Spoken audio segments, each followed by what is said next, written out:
Entonces, aquí le está advirtiendo Salomón a los jóvenes que hagan lo que hagan, pueden hacer lo que quieran, pero hay que tener siempre en cuenta que Dios nos va a juzgar por ello.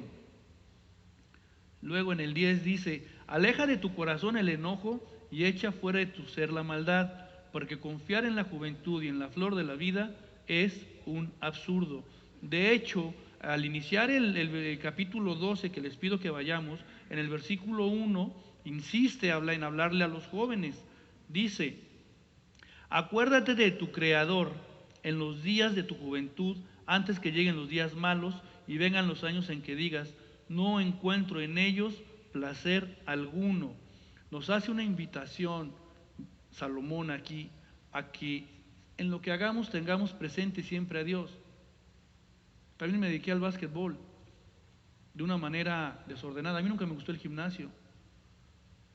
Y ahora le pido a Dios que mi rodilla aguante cuando llegue yo a los 70. Si hubiera tenido a Dios en mi corazón en los años en que hacía deporte, probablemente habría ido al gimnasio para no estropear el templo de Dios, para no estropear el cuerpo que Dios me dio. Pero me tengo que cuidar los tobillos y me tengo que cuidar la rodilla y pedirle a Dios que los dolores cuando en unos 20 o 30 años no sean muy fuertes. Entonces, aquí tenemos que ver que desde nuestra juventud debemos buscar de Dios. Le voy a apurar un poco porque veo que ya nos está alcanzando el tiempo. Como les decía en un momento de la plática, no podemos concluir el libro de Eclesiastés al leer los primeros capítulos, nada más, pero tampoco podemos concluirlo al leer nada más los últimos versículos, los últimos capítulos. Dios quiere que entendamos por lo que pasó Salomón y tomar en cuenta las advertencias que nos hace.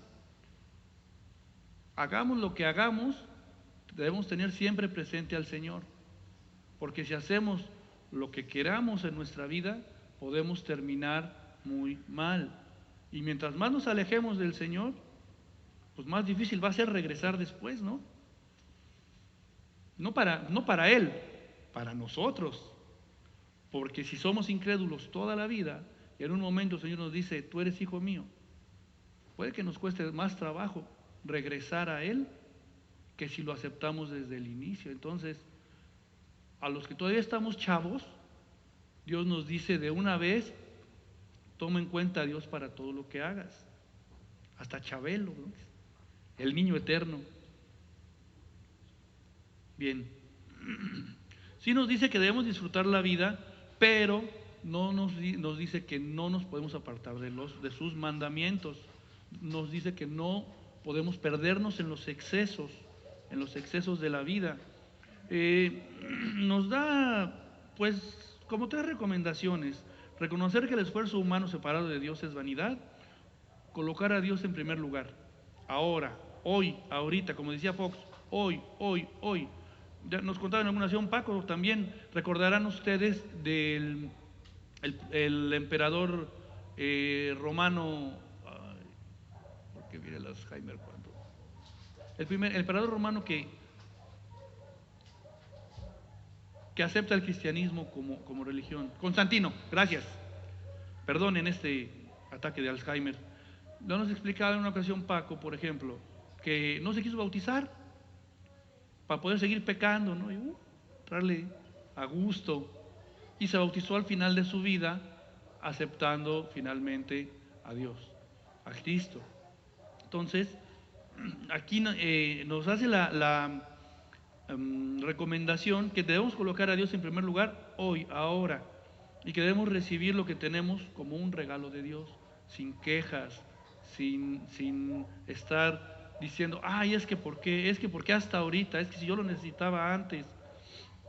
Y claro, darnos cuenta también que Dios juzgará tanto lo bueno como lo malo. Debemos entender también que es un libro escrito básicamente por una persona que está teniendo sentimientos de ser humano. Cuando nos muestra este panorama de manera desolada y fatalista, está expresando lo que su humanidad experimentaba y no desde un enfoque santo. Eso lo debemos tener bastante claro. Y nosotros, los hijos de Dios, pues debemos ser distintos a la gente que no tiene al Señor, que tienen una pues, vida vacía, como les comentaba hace rato. Cuando tienes riquezas, cuando logras el éxito y no tienes a Dios en tu corazón, pues te puedes perder, puedes terminar en una vida vacía. Pero nosotros, los hijos de Dios, debemos sentir en nuestra alma un deseo superior al de la carne, un placer que debe tener enfocado al Señor siempre, un placer más profundo. Ahí es donde vamos a encontrar nuestra felicidad. Quiero concluir, les digo, porque como ya viene el tiempo, pues, con algunas frases que les puse ahí en el texto, bueno, que vienen al final, cómo se nos son mostradas las debilidades del hombre a través de este libro de Salomón. Nos habla del pesimismo, que es que en realidad se siente triste y dice de manera pesimista, lo que será, será, pues todo es vanidad, ¿no? Es una conclusión de hombre, una conclusión de ser humano. El existencialismo, vivir el presente porque nadie sabe qué vendrá. El hedonismo, vivir por los placeres, que es también en lo que a mi punto de vista fue en lo que más se perdió Salomón. Se volvió una persona hedonista al hacerse vanidoso, al hacerse soberbio, pues solamente vivía disfrutando los placeres. Se volvió una persona conformista, el sol sale y se mete y vuelve a ser igual cada día. Llegó a ser emocional, nos podemos ver su tristeza, su melancolía, su desesperanza,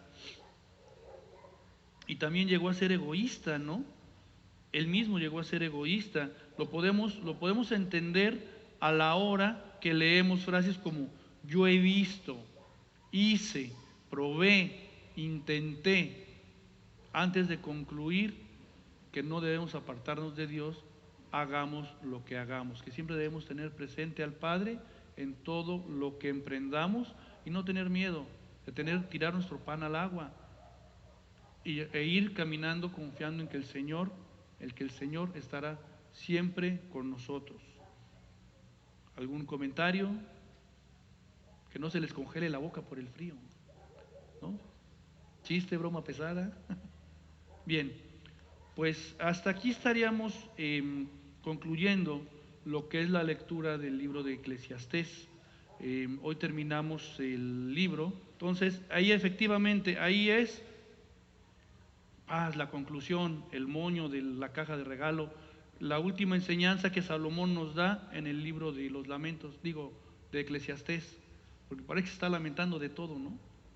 Pues aquí lo dejamos, pues invitarlos nada más a que este viernes, último viernes de mes, como todos los meses, vengamos a orar, porque es muy importante que como iglesia estemos orando los unos por los otros.